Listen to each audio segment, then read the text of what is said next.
नमस्कार छात्रों। आज मैं आपको कक्षा 8वीं विषय हिंदी, इस विषय हिंदी में उपयोजित लेखन में उसे हम रचना विभाग कहते हैं। निबंध लेखन का एक प्रकार होता है और उसके लिए छात्रों कुल मिलाकर 4 अंक होते हैं। तो छात्रों, तो निबंध कैसे लिखना चाहिए? तो ध्यान दीजिए छात्रों, निबंध लेखन एक कला है और निबंध का शाब्दिक अर्थ होता है सुगठित अथवा सुव्यवस्थित रूप से बंधा हुआ। उसे हम क्या कहते हैं? निबंध कहते हैं। साधारण गद्य रचना की अपेक्षा निबंध में रोचकता और सजीवता पाई जाती है। निबंध गद्य में लिखी हुई रचना होती है जिसका आकार सीमित होता है। उसमें किसी विषय का प्रतिपादन अधिक स्वतंत्रतापूर्वक और विशेष अपनेपन और सजीवता के साथ किया जाता है। एक सूत्रीता, व्यक्तित्व का प्रतिबिंब, आत्मीयता, कलात्मकता निबंध के तत्व माने जाते हैं। इन तत्वों के आधार पर निबंध की रचना की जाती है। तो छात्रों, निबंध के अनेक प्रकार होते हैं। जैसे पहला प्रकार है वर्णनात्मक, दूसरा प्रकार है विचारात्मक, तीसरा प्रकार है आत्मकथनात्मक, चौथा प्रकार है चरित्रात्मक और पांचवा प्रकार है कल्पना प्रधान।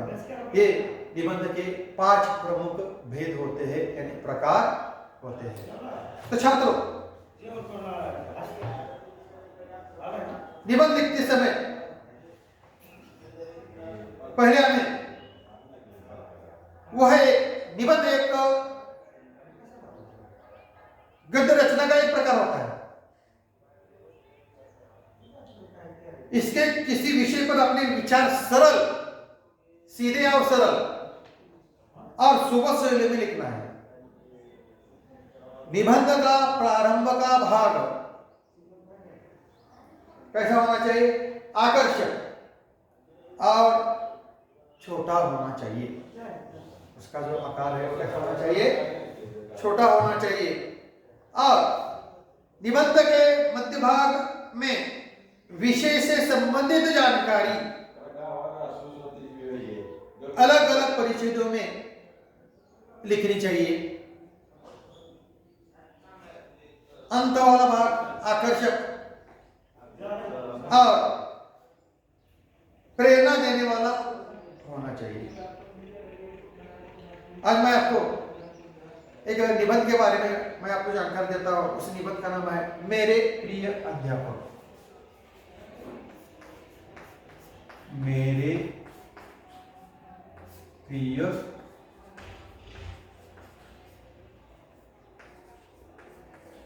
अध्यापक। तो छात्रों, इसके लिए कुल मिलाकर 4 अंक होते हैं। निबंध का नाम क्या है? मेरे प्रिय अध्यापक। तो पहले हमें क्या करना चाहिए? उसकी रूपरेखा तैयार करनी चाहिए। कैसी रूपरेखा तैयार करना चाहिए? जैसे प्रस्तावना, व्यक्तित्व, कई विषय का ज्ञान, अध्यापन कौशल, अन्य विशेषताएं और बाद में अंत। तो इस निबंध के बारे में मैं आपको जानकारी देता हूं। ध्यान दीजिए छात्रों, अपने छात्र जीवन में मुझे अनेक अध्यापकों का स्नेह तथा मार्गदर्शन मिला है। इन सब में यदि किसी ने मुझे सबसे अधिक प्रभावित किया है तो वे है श्री सुरेंद्र शर्मा है। देखो, अध्यापक का नाम क्या है? सुरेंद्र शर्मा। शर्मा जी का कद लंबा और रंग गोरा है। उनकी आंखें तेजस्वी है। उनकी आवाज मधुर, स्पष्ट और प्रभावशाली है।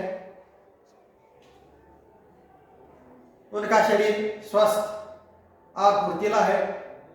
वे प्रायः सफेद सफारी सूट पहनते हैं। शर्मा जी बहुत विद्वान हैं। उनका ज्ञान भंडार अथाह है। वैसे तो वे अंग्रेजी और हिंदी के अध्यापक है, लेकिन गणित और विज्ञान से भी उनकी रुचि कम नहीं है। शर्मा जी का अध्यापन कौशल निराला है। वे विषय को इस तरह समझाते हैं कि बात समझ में आ जाती है। यदि कोई विद्यार्थी नहीं समझ पाता तो वे फिर से उसे समझाते हैं। वे सभी विद्यार्थियों को प्रश्न पूछने और अपनी शंका का समाधान का अवसर देते हैं।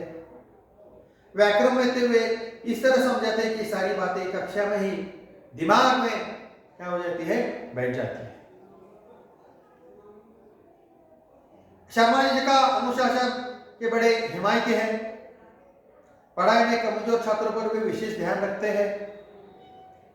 परीक्षा में अनुत्तीर्ण छात्रों को वे ढाढ़स बनाते हैं। अभिमान तो उन्हें छू तक नहीं गया है। लोग रिश्वत, ईर्ष्या आदि बुरे से वे कोसों दूर है। ऐसे श्री श्री शर्मा मेरे प्रिय अध्यापक हो, तो इसमें आश्चर्य की क्या बात है? प्रश्न चिन्ह। उसके बाद दूसरा जो निबंध है उसका नाम है यदि मेरे पंख होते।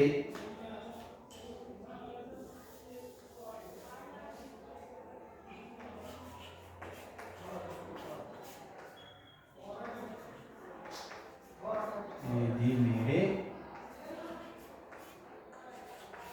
पंख होते। कल्पना प्रधान है ये निबंध छात्रों।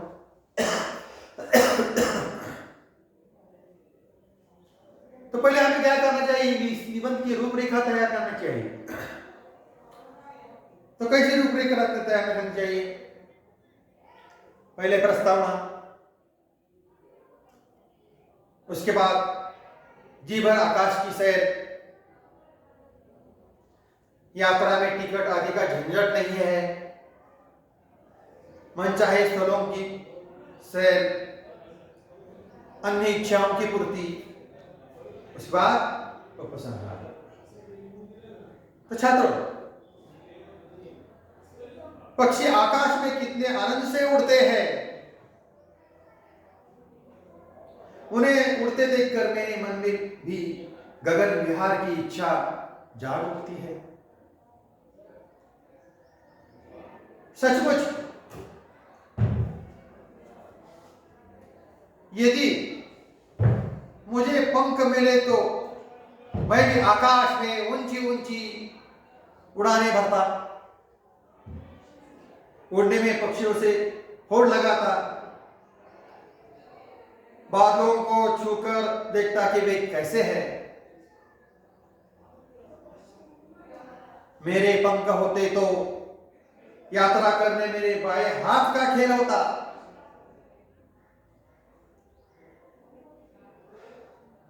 रेल या बस के टिकट का आरक्षण करने की जरूरत नहीं पड़ती। रास्ते में नदी पहाड़ मुझे रोक न पाते। उड़ते उड़ते थक जाता तो किसी पेड़ पर बैठकर विश्राम कर लेता। पेड़ पर यदि फल होते तो उनसे भूख मिटा लेता।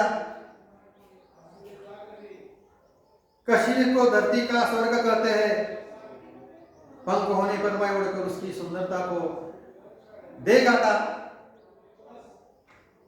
कभी गोवा के विशाल समुद्र तट की सैर करता। कन्याकुमारी के सूर्यास्त की छटा देख आता। सह्याद्री के वनों में घूमने की इच्छा, जो आपकी इच्छा है, वो भी पूरी कर लेता। मेरे पंख होते तो मुझे अपने दूर रहने वाले मित्रों से मिलने से बड़ी सुविधा हो जाती। मेरी दीदी यहाँ से बहुत दूर रहती है, वो मुझे डाक द्वारा राखी भेजती है। मेरे पंख होते तो मैं उड़कर उसके पास पहुंच जाता और उससे राखी बंधवा कर लौट आता। पंख होने पर मैं दुर्घटना से घायल लोगों की तुरंत सहायता करने में मैं हमेशा क्या रहता हूँ, समर्थ रहता हूँ। पंख मेरे लिए वरदान साबित होते हैं, पर क्या मुझे कभी कम पंख मिलेंगे? प्रश्न। तो छात्रों ये जो कल्पना प्रदर्शन निबंध है यहाँ समाप्त हो जाता है। तो छात्रों आज मैंने आपको दो निबंध के बारे में जानकारी दी। पहला जो निबंध है उसका नाम है मेरे प्रिय अध्यापक, और दूसरा जो है यदि मेरे पंख होते। इसी तरह से ये दो निबंध समाप्त हो जाते हैं। स्वाध्याय के लिए मैं आपको कुछ प्रश्न देता हूँ। उस प्रश्न यानी निबंध आप काफी में लिखिए। देखो पहला निबंध है, एक काफी में लिखिए, एक भूकंप पीड़ित की आत्मकथा। दूसरा है निरक्षरता एक अभिशाप।